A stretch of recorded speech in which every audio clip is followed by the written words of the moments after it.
Motherhood, but not quite as we imagine. Thought-provoking, refreshing, straightforward, sometimes taboo, often seemingly ordinary, but always honest. Welcome to School for Mothers, opening conversations we all need to have, exploring ways in which you can be fulfilled as a woman, once a mother. Now here is your host, mother of 10, Danusha Melina Durban.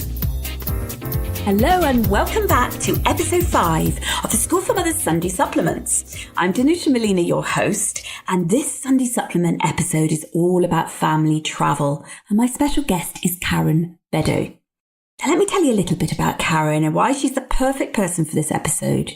Karen's an eclectic mix, like many of us mothers, in terms of what she does in the world. She is a trustee, she's a lawyer, and she's a board member.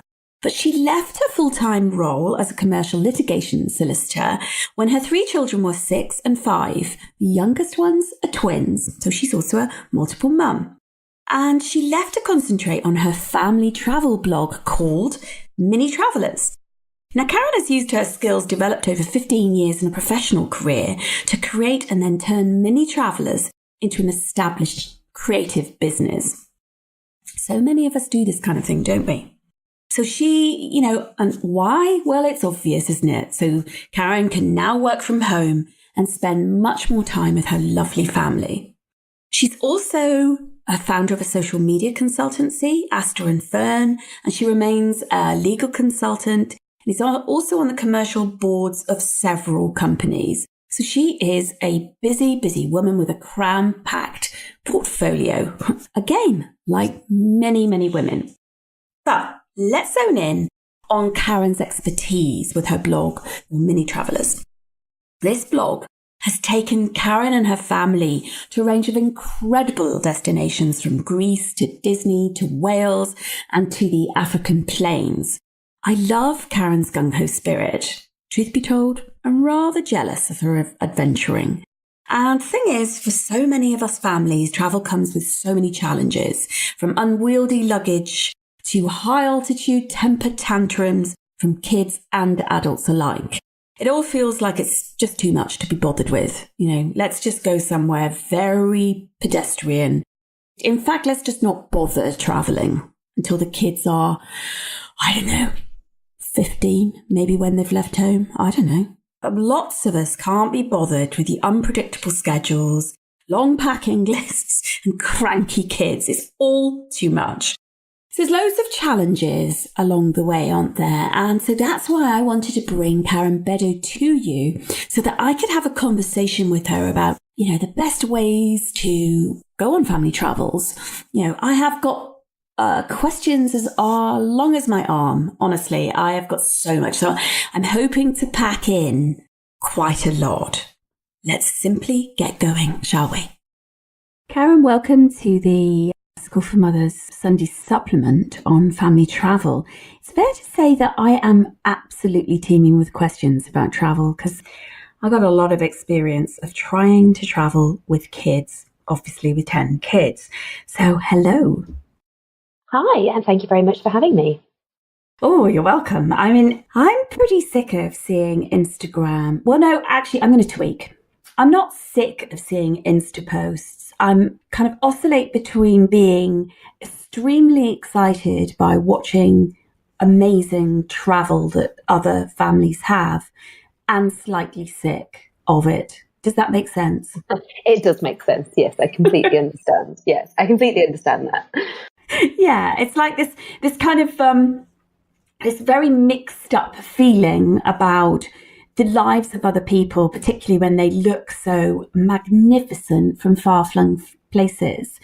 Yet I really want to see the behind the scenes of how did they get those 5 children all on, to sit on a bench looking angelic with their ice creams that aren't rolling down their arms and nobody's having a tantrum and nobody's stealing something from someone else like their ice cream. I would love to see how did they do that. So I'm hoping that we can cover, from how the hell people go on travels, how you've done it with your family, your 3, and also in all sorts of ways, and also just some tips and hacks and I want to get practical with you. Okay. Yeah. That's good. Yeah, I can do practical. That's fine. Where should we start? Well, let's start at the beginning, shall we? I think if you start traveling with your babies when they're really tiny and they're really little, then they get used to it and you get used to it. And whilst I think when we first went on our trips with our 3 at that stage under, 18 months, we took our parents, we took help with us, and at lots of times during that first holiday, I think it probably was, as the saying goes, kind of same situation, just in a different place. And, I think that is and can be the case for that very first trip. But I think every trip you go on, you learn a little bit something more. And actually, the more often you do it, the more relaxed you become and the more relaxed the kids become. Really? And actually, yeah, no, really. I really, really do believe that. I really do believe that. This is great. I like it. I'm all ears. I mean, really. Yeah, I think it's the same as anything else. If you kind of, the first time you take them out on their bikes and you can't quite all manage to get down to the cycle path and everyone's sort of stressing about crossing the road and putting their helmets on. I think the more you do it, the more you practice, the more, it's like anything else. You get better at it and it gets more fun and it gets more relaxing and it gets more enjoyable.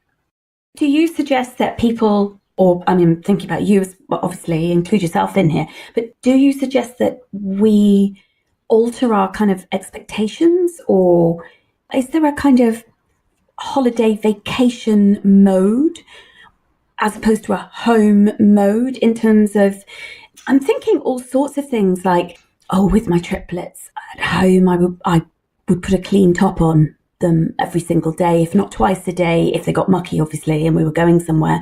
But on holiday, I'll stick that back on.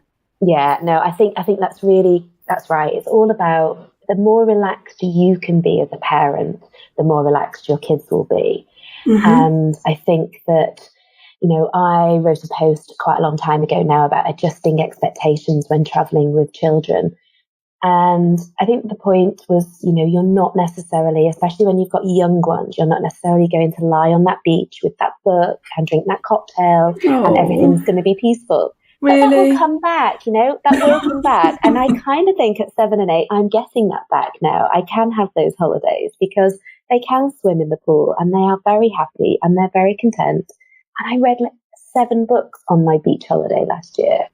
What? So, yeah, I know. And that's wonderful. I'm quite a quick reader, but still, I still did actually manage to do that. But obviously when they're tiny, that's not on the list. That's not one of your expectations. No, it's not possible. And I think exactly. I think if you go thinking that, then actually you're probably going to be disappointed. I like what you say about having, sorry to interrupt you there, I like what you say about having support. So when they're little, the more hands that you can hand them to, and kind of share the load, the better. Of course, if you get on, I mean, therein also lies some challenges for some people, because it isn't until you go away on holiday that you realise how irksome some people are. Actually, we went away with a couple once and we loved going to dinners with them, and we'd been in NCT and our children were exactly the same ages. But we went to France and discovered that they were night birds and they let their children run riot round the villa that the gîte that we'd hired at night, in it kind of late, whereas we're kids in bed, we get up early and they laid in until 10, 11 in the morning. Yeah, that's a real challenge, isn't it? Yeah. Yeah. And we were like, well, do we go out? Are we waiting for them? That's a conversation to be had before traveling with other couples and their families. The kind of lifestyle choices, it's the rhythms of the home, Yeah, which you don't realise. Yeah, you don't necessarily realise until you're away, and it can make a really big difference to the trip, definitely. So yeah, definitely do your research on your hands. Yes, yeah. I would never have known that at all about them. It hadn't come to light. and why would it? So I would recommend that, but having more hands is I also critical. think the ages of children matters as well, because because obviously when we were younger, if we travelled with a family who had young children as the same age as ours, which we did a few times, and they all went to bed around 7:00, 7:30, because that was what we all did at home. And then we had a lovely evening, relaxing, having some dinner and some drinks whilst the children slept. And that was brilliant. But actually these days now, with my children at 7 and 8, they're not in bed at that time, and they're up with us and they'll have dinner and then they'll go to bed later. So actually, if you're then going to travel with a family who's got little ones who actually don't want that at this age, because actually their children are asleep, that can really change the dynamic of the trip too. So I think you're right. I think it's about sort of working out the rhythm of that holiday and how it actually works now. Yeah, exactly. And of course, when you've got teenagers, I have teenagers as well. I mean, they're present all the time. Yeah, you probably go to sleep before them. Yeah, so you have to adjust all your expectations around that, because it is all about expectations, isn't it? And as you say, Karen, if you go away thinking, yay, I'm going to lie in the sun and read my book and get some rest, that may be possible depending on the kind of holiday that you choose, or the help that you've got, or the rotation with partner that might allow you to have an afternoon here or whatever. But it's all about chatting about that and what is a holiday, traveling. And I like to think of it as adventuring. For us, last summer I drove from the south coast right the way up to the Outer Hebrides with a car crammed full of kids. Legally crammed, but I have a big car. But nevertheless, a lot of children. And it was a road trip. We went on a road trip, and it was really exciting. And it involved, hours and hours together playing games and I Spy. And actually, that's one thing I wanted to ask you. Do you have a policy around in your family, or do you have any thoughts on screen time when traveling? Because I'm really purist, and my kids don't have iPads in the car or when we're traveling. Okay, and I know other families do. Yeah, no, we do. We definitely utilise iPads and screens when we're travelling. And I think my policy on that is like, as we were talking at the beginning, really, it's about, for me, I think holidays are about relaxing those rules. And actually, that's actually what we do when we're away. So we, have always kind of filled bags full of snacks, and those snacks are full of, sweets and treats as well. And, it's not the same sort of, snacks that we might pack when we're at home and just going back to school. They're definitely kind of a treat for doing something, or, sort of getting through the next 3 hours at the airport. And I'm the same with screens, actually. I'm the same. We do use them. We utilize them quite a lot for the aeroplane and the airport, but actually not when we're on holiday. So kind of, whilst the children might, depending on the sort of trip that we're doing, they may wake up earlier in the morning and play on their iPads for half an hour or so, or before we get up. For me, it's about kind of entertaining them in a way that they'd like to be entertained, and picking my battles. So I would like to sit around after they've been in the pool all day and play cards or lots of other different games with them and talk to them over dinner. They wouldn't have their screens over dinner or, around at that time of night. But actually, they work for us. So we do screens on the plane, in the airport, in the car. We don't, if we're traveling around the UK and we're just popping in the car for an hour, it's not necessarily a screen time. But we do use them quite a lot for the bigger trip. Yeah, so that makes sense. That makes sense. I mean, I think in our case, the reason I didn't was because we were staying on a private island that, it's tiny. We had to get a boat at the other end to get onto this island, and there was no Wi-Fi there. So we had 2 solid weeks with no TV and no Wi-Fi of any sort. So we couldn't. Actually, I realised my stupidity.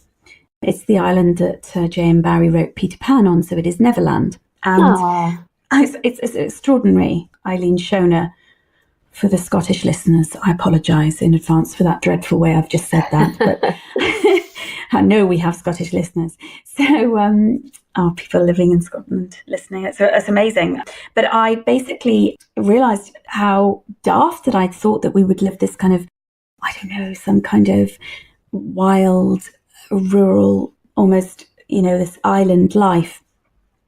Yeah, a blissful existence, just out of nowhere. It's just out of nowhere. This romantic notion that we would just plonk ourselves on this little island and it would all just morph us into these people. And one day in, I thought, because we could come off the island one day on a Wednesday, and I thought, can I get to Fort William, which was hours away? Can I get to Fort William and buy a TV and just take it onto the island so I could, use DVDs? And because nothing worked. Literally, we couldn't even watch a film. And actually, that was really interesting. So, that idyllic life was idyllic, but I'd failed to appreciate what it would do to 3-5-year-olds. Yes. There wasn't any. And by the way, I had teenagers as well. Who were definitely missing their Wi-Fi connection. Well, yes. So as much it was a real experience, and I think that we grew amazingly. We played games and all those things, the very old-fashioned things. But would I repeat it? No, not until they're much older, till they could go and entertain themselves on the island and be safe. But it was good that makes a big difference, doesn't it? Well, it does. Yeah. So these considerations around age, it's really important about what we expect for ourselves, but also what's really possible for our kids.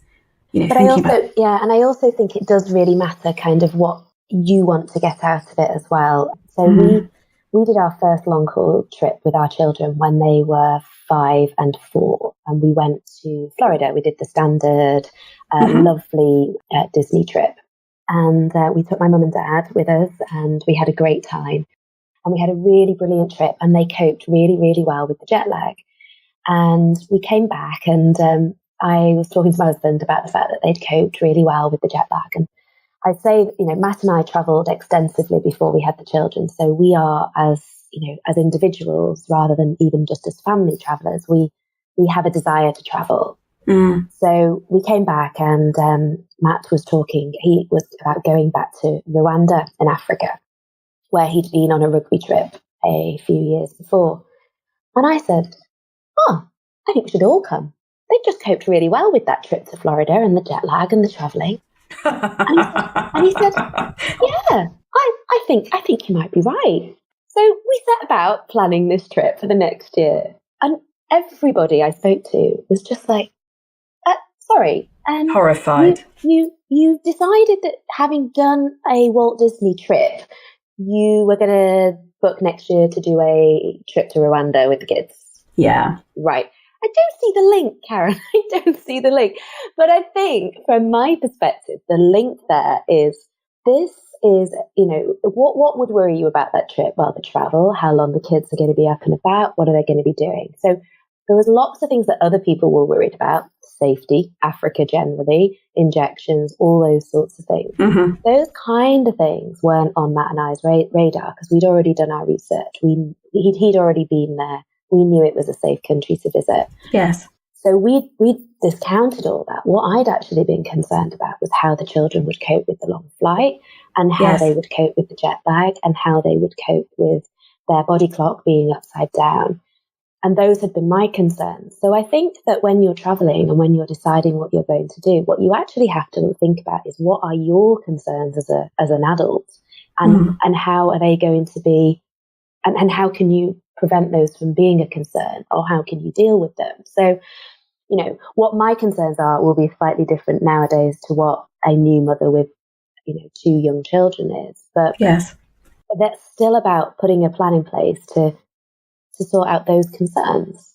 And when you can sort out those concerns, whatever they might be, if you plan and prep and talk to people and read up on things, then I think you can get yourself into a position where it's like, actually, this isn't going to be as bad as I think. So did you go to Rwanda? Yeah, we did. What was it So like? we did, it was amazing. We had an absolutely wonderful trip. And I think that when we were going, we thought that it might be a bit of a vanity project for Matt and I, because we really wanted to go, and that the children wouldn't hate it, but I'm not sure I thought that they'd love it. And they absolutely loved it. They loved every single minute of it. They fully embraced it. We worked on a charity project for a week, and then we explored for a week. And they were brilliant, and they were amazing.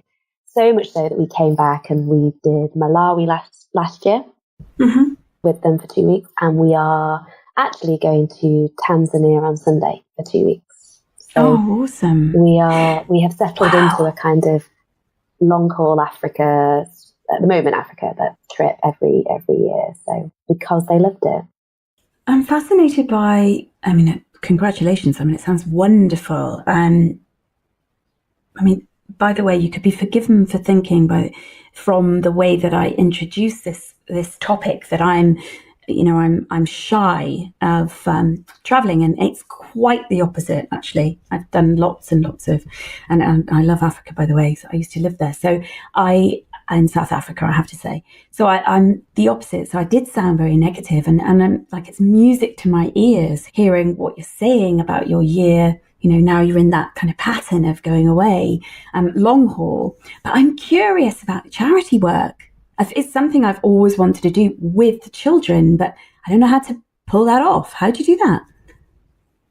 I think it's all about context and research and preparation, definitely. So when we went to Rwanda, my husband's actually we're both very heavily involved in a very small charity called Friends of Rwandan Rugby.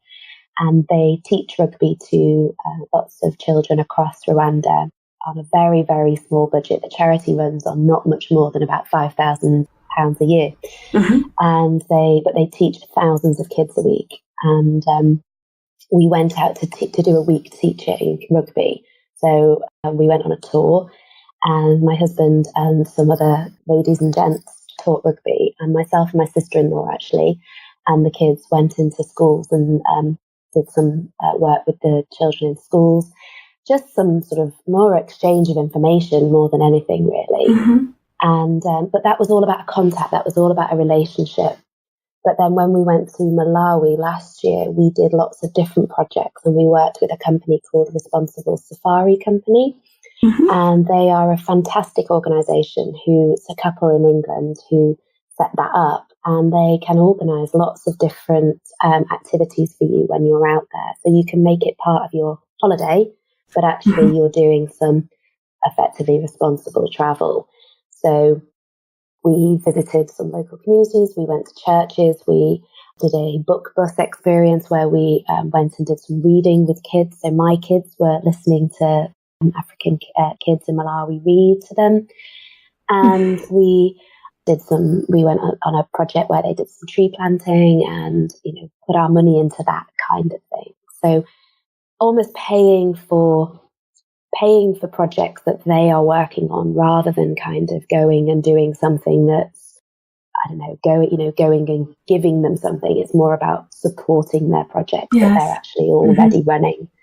And the kids loved it. They had an absolutely fantastic time. And, going to the schools and seeing the kids and chatting to the kids, because English in Africa is often the sort of official language. So a lot of them know, a lot of the kids know that language. And having those conversations was fascinating.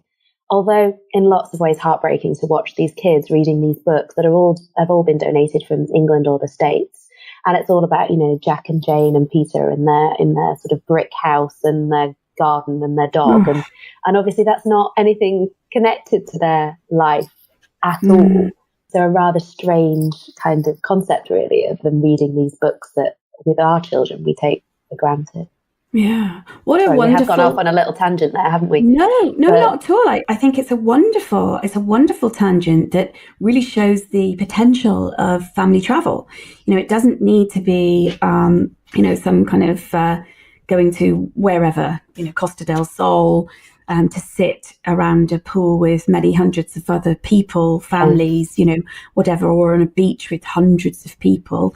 And no, there are different ways of choice, different travel choices, aren't there, that we can make, and that was marvellous to hear. I loved it. It's fabulous. So, I mean, don't get me wrong, we absolutely love doing the sit round a beach for a week too and read a book. I love that kind of holiday too. We're doing one of those in the summer, and we're also having a trip with friends on a Eurocamp trip as well. So we're doing we are very fortunate with the way that we've structured our lives that we are able to do all these different trips. So, but actually, the kids will love the camping trip as much as the 5-star luxury trip, and they just love being with us and their friends and having different experiences. They'd be perfectly happy camping in the Lake District as well. They like nothing more than camping, so we make sure we do quite a lot of that too.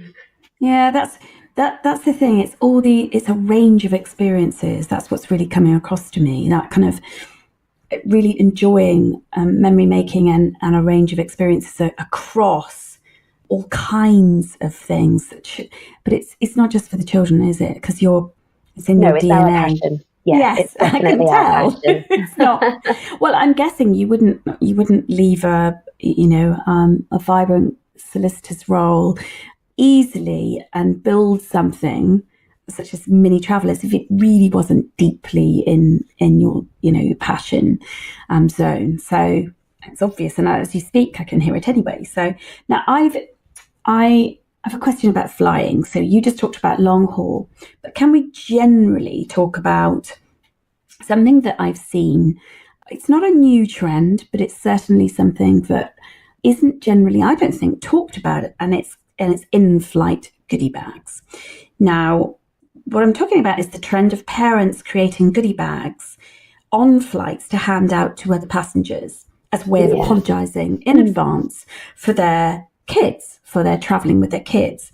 And there was a really great case of this woman who made 200 goodie bags and spread them around. And the 4-month-old baby didn't make a peep on this long haul. It was fantastic. Didn't have the screaming fit she thought it would. And, they have earplugs in, sweets, candy, and a really cute little apology note normally. Now, what do you think? What do I think? I think that it's completely unnecessary. I actually think the person who sits next to me that snores really, really loudly, or the person who sits next to me or behind me with the 7 and 8-year-old kids who let them kick the back of the seat all the time are far more irritating than the baby who might cry. But what I would say is that for me, traveling is all about preparation to make me feel comfortable. So actually, if this action is going to make that mother or that father or that family feel more relaxed about the flight, so if they are worrying about their baby and they will be worried if the baby cries, and for them this satisfies their nerves and their fear, then I say go for it. Do whatever works for you. But I just don't feel like anybody should ever feel that that's necessary. And, the baby has got as much right to be on the flight as anyone else on that flight. There's nothing to say that anybody else's position is any more important than anyone else. And, I think most parents on that flight would hear a baby cry and acknowledge it, then be like, oh, thank goodness it's not mine. Yes. And then go, oh, bless them, that poor family. We've all been there. We all know how difficult it is. That's my view. I don't think that people are staring at you or tutting at you in the way you think. There might be a grandparent or an old person or, somebody who feels like they've been too far away from that situation that does tut. But, they're probably the annoying person that's, putting their seat back and upsetting another whole row of people too. So I think if it's something that's going to make you feel better, go for it. But if it's not something that is a worry for you, you really shouldn't do anything like that. Yeah, it's great advice, because I'm taking the triplets on a flight in a few weeks, and it's their first flight, and I've deliberately not flown with them. I fly regularly for business, and generally I would fly earlier.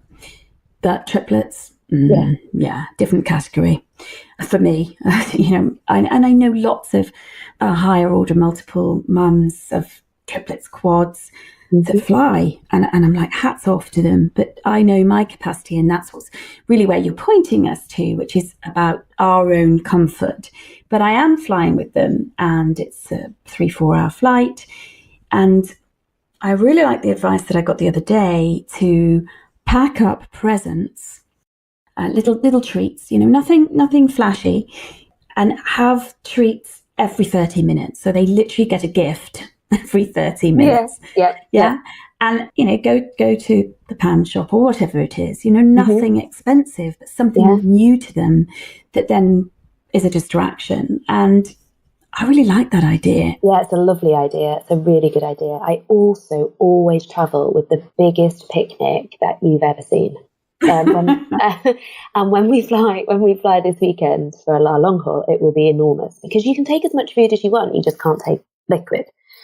So I always pack an enormous picnic because there was nothing worse than grumpy, hungry children. Yeah. And actually, often they don't like the food that's served to them on the plane. Yes. And often they don't like the food that's available at the airport because especially younger children, they like really plain food. And, most children like really plain food. You can't buy a ham sandwich at an airport. It's always ham and mustard or ham and cheese spread. Or, it's really hard to buy plain food at the airport. So, yeah, I travel with a most enormous picnic. So it's snacks all the time, fairly constantly.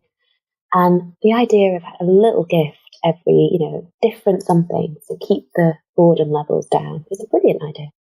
Yeah. And I hadn't actually realised that you could take as much food as you fancy. I didn't know that. Yeah, no, I was actually with a friend last weekend and she said that. She said, I just thought you couldn't take anything like that. I think depending on where you're going, like you get to the States and you might have to leave it on the plane because actually you're not allowed to import food. Exactly. But actually, going on the plane, you can take a, full on ham sandwiches, ham wraps, crisps, chocolate, the lot. Great. No, that's a great tip. Thank you. Brilliant tip for costs as well. It keeps costs down because if you can do that, because most of the budget airlines obviously now don't provide food, and in fact even BA I think anymore doesn't provide food on its short haul flights. It only provides them on long haul. So it certainly keeps costs down in terms of spending money on the plane because you can spend a small fortune on those. You can, and actually, I'm glad you're talking about money because how do you find the money to travel with kids so much? I don't mean you personally, although I'm curious. It's like how does that happen? Some people just go away for a week. I mean, lots of families can't afford to go away at all. So, what the cost thing? What's the cheapest way to have a break? And also, how do you find that money? Where does it come from? Well, it's really tricky, isn't it? Because obviously I am coming at this from a position of privilege in a sense, because I was a solicitor for a long time and my husband was a surveyor and we had, quite big jobs. So we would allocate our money in that way. Yeah. And actually, since, I've been writing the travel blog, we do a lot of complimentary stays in exchange for videos or reviews or things like that. So we are now in a more fortunate position, but I know lots of families that aren't, who just, they save up every month and put that money away, and they don't necessarily do the cinema trips or the after school trips to the cafe or all sorts of things like that. They literally, they keep any spare money on one side and they reserve it for trips. And I know lots of people like this who I've spoken to over the years, who follow my blog and who follow, and who are friends. And they literally, they don't buy new clothes particularly. That's not their thing. And I think it's very much about allocating your money to where you want it to go. And I remember having a conversation with somebody quite a few years ago. This was before we had the children. And they were saying, I can't believe that you're doing those 3 trips this year. And I was like, you just bought a brand new car, yeah? Like, we haven't got a brand new car, but you just bought one. So you're spending your money on your new car or your new, your newly renovated whatever. So I think it's about what people prioritize as well. And for me, the different trips are a priority. And even if they weren't these sorts of trips, we're really lucky that we're doing some really exciting trips this year as well. But we did a trip to Porto in Portugal last February half term, by way of example. And we stayed in a really cheap Airbnb, and we got 5 flights at February half term for £240 all in for all of the flights. Mm-hmm. And we ate breakfast in the apartment every day, and we took stuff and we made up picnics and things like that. And we didn't eat out in the evening. We might pick something up, but we didn't. So we didn't spend a fortune that week at all. Mm-hmm. We do that quite regularly at half term. Actually, we did Lisbon the year before because that was got really cheap flights the same. We did an October half term trip, and we flew into Bologna because I used Skyscanner and found really cheap. And that's what I do. I kind of use Skyscanner and don't put in a destination and just think, that's an amazingly cheap flight. Why don't we give that place a go? I love Skyscanner, and especially if you put anywhere. It's just like, oh yes, anywhere. Yeah. It's fabulous, isn't it? Really is. So we ended up for this February half term, we ended up in Hamburg, and we actually flew into Hamburg and then got the train, had a little bit of time there, got the train down to Berlin, did a little bit of time there, and then flew back out of Berlin because that was the way that the flights were cheaper. So it's wonderful. I love what you're saying. I really do. Have you ever house swapped? We haven't. We haven't house swapped. I wouldn't be averse to it. We live not far from the Royal Liverpool Golf Club, and we did rent our house out when the Open was on. So I'm not averse to that at all. But no, I just haven't. I would consider it though. It's an amazing way to have holidays. I've done it. Yeah. So yeah, I've done it a few times, and it's really amazing. Yeah, I once swapped our lovely house. I used to live up north. Now we're down in the south in the UK, but I lived up north, and we wanted to take the children to Scotland. Oh, I can't think where I was, but kind of near Aberdeen, over that side of Scotland, and really lovely. But when we were about a mile away from the house, and it was a long journey. Nothing like I did, though, last year. But anyway, I don't know what made me suddenly think, because we'd obviously seen inside photos, but there was something about the terrain, the location, that I thought, oh my God, what if it's a mansion? Right. And I don't know why that suddenly happened, happened to come into my head.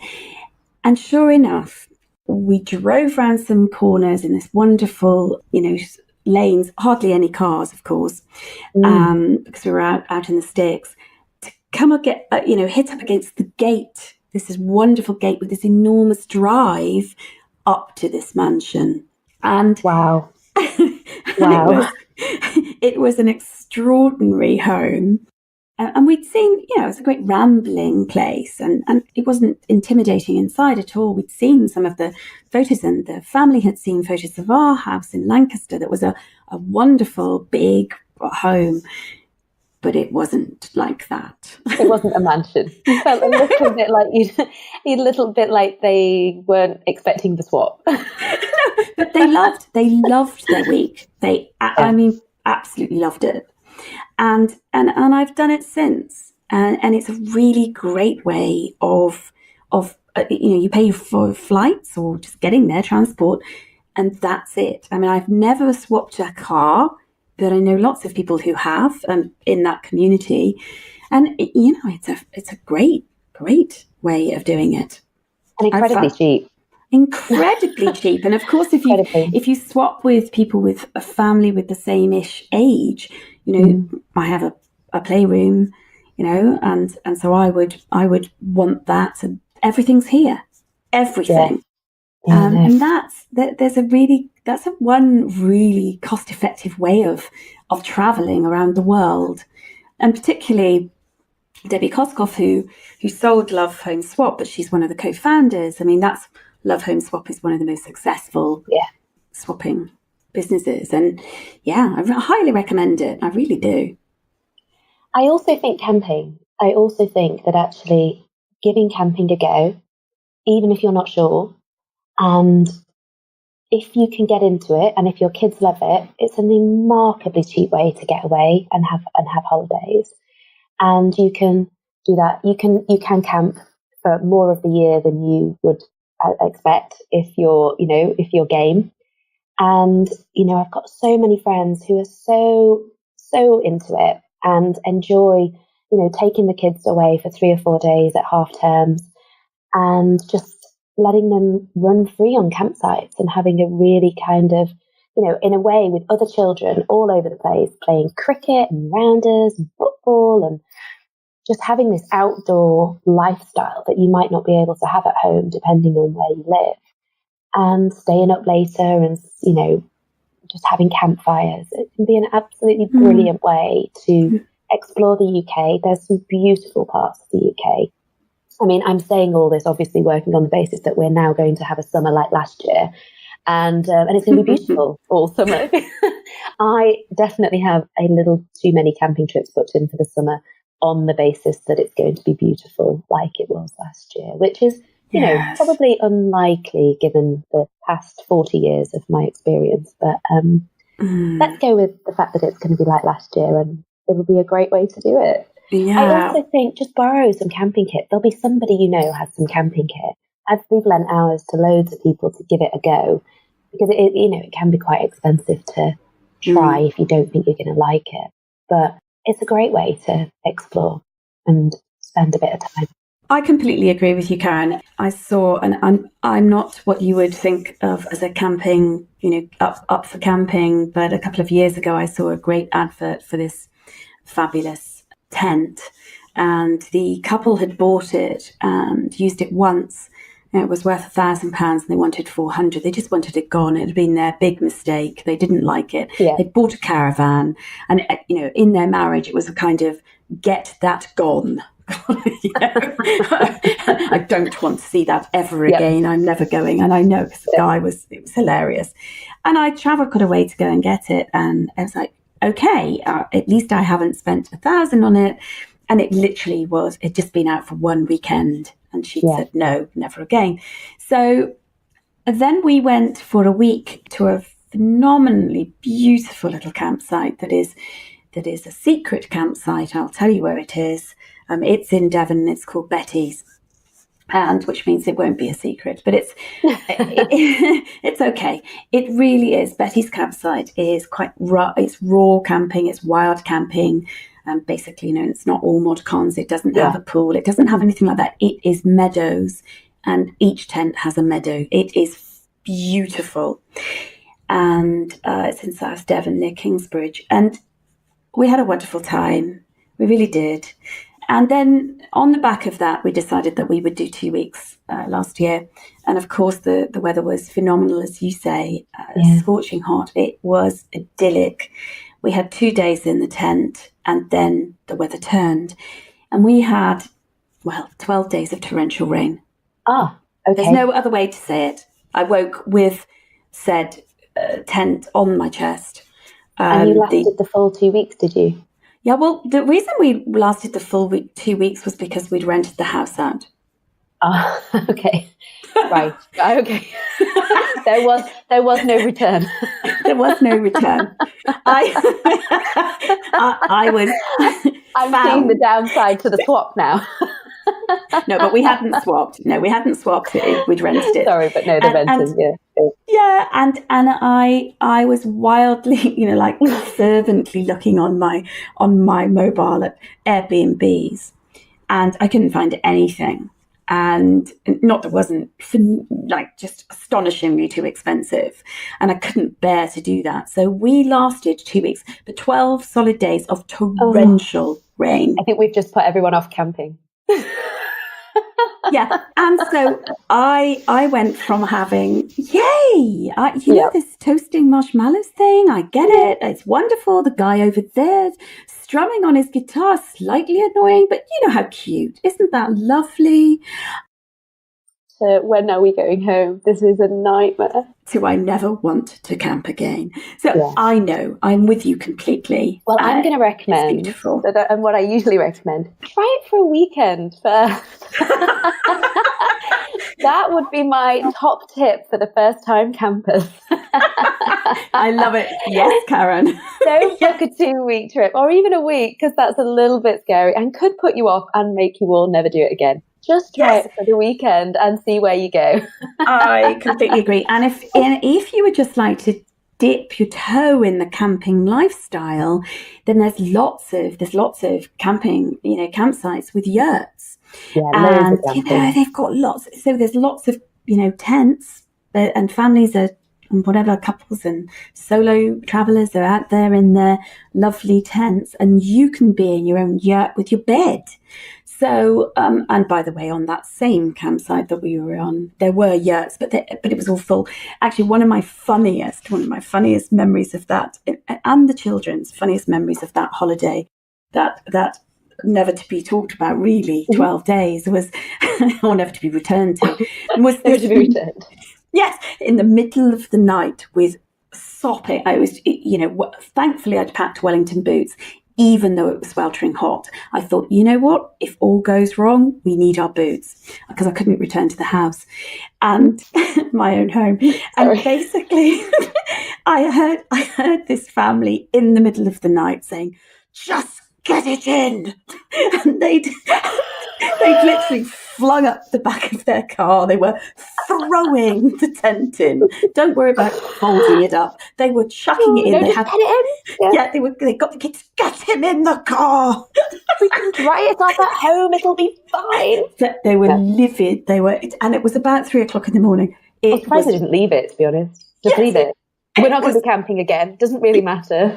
Yes, it was one of the funniest sounds of the children being bundled in their pajamas, and off they went. Well, they had to they had a bit of difficulty. Yeah, well, we have car. definitely just put everybody listening off camping now. So maybe we won't have that as the top tip for cheap holidays. But the bottom line is, when it goes well, it's beautiful. Yes. It's an amazing experience, and I highly recommend camping. It's to be prepared. I was so thankful that I'd thought about those wellies. I was thankful that I'd put the wet weather gear in, even though that seemed like a really ludicrous idea. We'd had weeks and weeks and weeks of beautiful weather. But it's the UK. That can go at any time. As it did. And it did, yeah. So we haven't tried anything like cycling or walking holidays yet, but those can be really fantastic as well, can't they? Yeah, they can be really popular. And I think actually, as you know, all my children are very much the same age. So I have 7-year-old twins and an 8-year-old.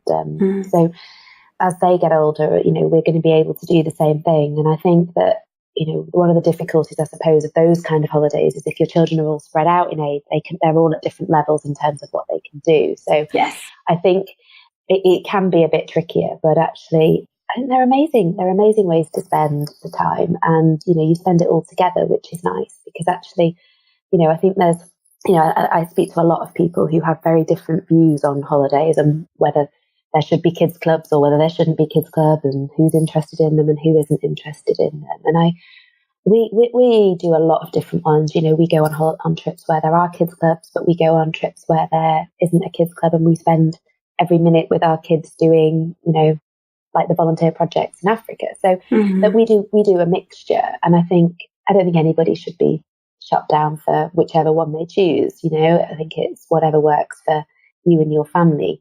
When mine were tiny and I spent every waking moment with them, I thought Kids Club was the most amazing thing in the world, because I had a little bit of time to remember that I was me. So I think that, a holiday where you are with your children 24/7, walking and cycling, might not be for everyone, and we shouldn't judge them for that. But also we should think that actually for some people that's an amazing way to spend their week's holiday. Yeah, exactly. And also there are holidays where I was just talking with a friend about a holiday that she's going on, and it's a yoga retreat with her child, and she's a single mum. Oh, okay.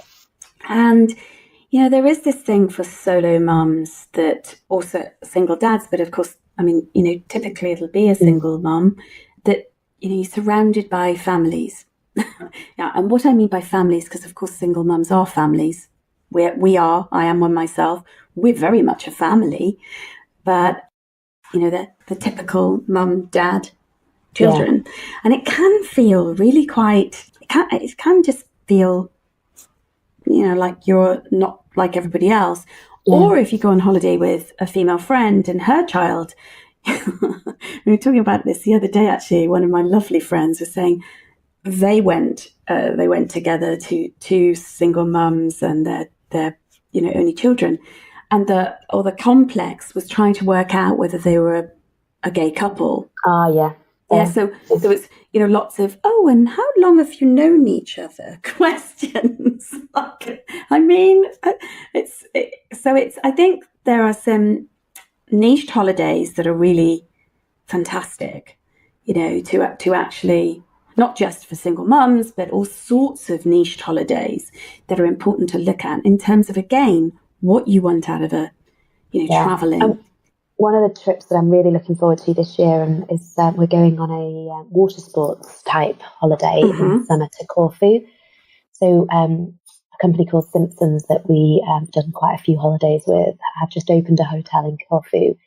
And it's on the beach and it's got all these water sports. So everybody who wants to do water sports can do water sports. But if, for example, the kids are doing a water sports club and Matt's out sailing, and I think I'd actually just quite like to read this book today, then I can do that. And actually everybody else can do lots of nice things that they want to do. And we can all mix and match, or we could all go out together. And I love the water sports angle, because even when the kids, they're running a kids club, but even when the kids are off doing their kids club, they're off doing sailing and windsurfing and water sports. And I think it's a really fab way of everybody doing a little bit of what they like and making sure that the holiday works for everyone, really. Yeah, you're reminding me of skiing, actually. Yeah. Yeah, same sort of idea, really. Yeah, exactly. So I've taken my kids to, not the triplets, but older children, to Sweden.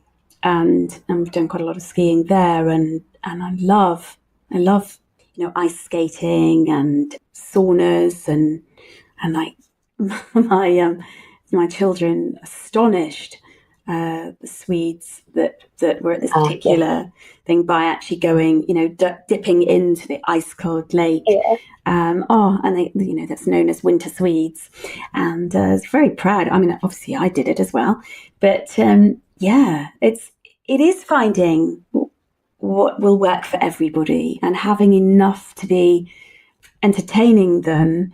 Because there's nothing worse than having some grouchy kids that feel hard done by because one person is having a great time.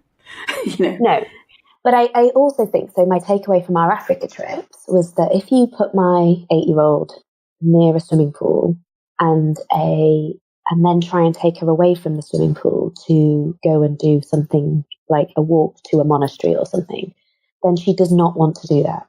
She has absolutely no interest in leaving the swimming pool. The swimming pool is her cultural home, and that's where she wants to stay. But if you stay somewhere without one, and actually you embark on this adventure that doesn't involve a swimming pool at all, then she's perfectly happy. But and so I think it's about learning what your children will put up with, what they enjoy, what they will, but also just putting them in situations that means that they're not uncomfortable, they're not unhappy with what you're asking them to do. So, if you take them somewhere that is beautiful and they're happy and they're playing with their friends by the pool, and then you want to take them on a hike up a mountain, they're probably not going to be very happy about it. No, of course they're not going to be. But isn't a lot of what we're talking about the way that we frame it to our children? Yes, I think it is. Yeah. Yeah. So how do you frame their it? Expectations as well. Yeah, because if you say we're going to have, we're going on holiday, because I've noticed that we're talking about travel and holiday. It almost feels like they're different, doesn't it? Yeah, I think they are. Yeah. Yeah. Yeah, I think they are. And I think we talk to the kids a lot now, as they're older, about what their expectations are going to be and what the trip's going to be like and what we're going to do, and, you know, whether there will be a swimming pool at any of the places that we're staying at or whether there won't be, you know, or is it that kind of holiday or is it this sort of holiday? Or is it an adventure? Is it, you know, and you're right. We do describe the trips in very different ways. So our Hamburg and Berlin trip was a city break, and we did describe it as that. It was a break in a city. It wasn't a holiday because they think holiday means sun and pools. And I appreciate they're very lucky that that's what holiday means to them. I know that, but that is their expectation. And I think going back to the beginning of the conversation when we started this, we talked about adjusting our expectations about what travel with children was about. And that's the same with them. You know, we can't suddenly say to them, this is what a holiday's been like for you for the past 5 years. And, we're going to do this one and it's completely different, without talking to them about how it's going to be completely different. And before we did the Rwanda trip with them, we sat them down and talked to them about what they might see and how they might, you know, what it might feel like and what they might experience. And we told them they were going on an adventure. You know, it was the Rwanda adventure. It wasn't described as a holiday at all. It's critical. It's really as a result critical. of that's what their expectations were. And I think, you know, it massively exceeded their expectations as a result. Yeah. Oh, I love this. I really am grateful for all of everything you've said, because to frame it for the kids to, you know, and manage their expectations, and we'll really, really get into conversation about what they need, what they think it'll be like, what's it possibly going to be like, and then to actually, you know, go and experience it with them, but also our own as parents, as mothers, of what we need to actually. It's so important, rather than, should we go away? What should we do? Oh, yeah, there's the place. Right. Nice rooms, nice whatever. That's a completely different way of introducing travel to us as a family, you know, ourselves as individuals, but also family. So I love your perspective on this, and I'm slightly even more jealous now than I was at the beginning. Don't follow my Instagram feed for the next 2 weeks then. Okay, so as we embark on the Tanzania adventure. Okay, Karen. So that basically means I'm going to pour all over your Insta for the next 2 weeks. Thank you for that. But it has, you know, I hope what this has also done for listeners is, because it has for me, Karen, is to actually kick me up the arse a bit, very nicely, to actually think, right, what else could we do? Like, what other adventures could I get in the, you know, penciled in and actually booked, that don't cost loads of money, but also I love the idea of charities, and I'm going to pursue that for my family, because I think that would be an amazing thing to do. So thank you so much for this conversation. I've loved it. Thank you. You're very welcome. Thank you very much for inviting me on. Thank you. After hearing Karen Beddow's advice, and especially her globetrotting adventures, plus the mix of travel that she manages to create, I am itching to get up and go with my kids. How about you? Where are you going to go? Well, thank you so much to Karen. I mean, details of her blog are in the full show notes on our website. Yeah, truly inspirational, eh? So join me on Wednesday. That's the next Wednesday Conversation episode, when I'm joined by Debbie Gilbert, entrepreneur, author, and founder of Mums Unlimited. Oh, and also Business Awards. I mean, there's a whole host of titles that I could tell you about, but I'm going to leave it until Wednesday. We'll be exploring how to lift others and the importance of sisterhood. Debbie is an impactful, wise, and influential entrepreneur. I can't wait to pick her brains next week. That's it. Till next week then. Same time, same place. Meet me here. Thank you so much for joining us again. Here's to you. Bye.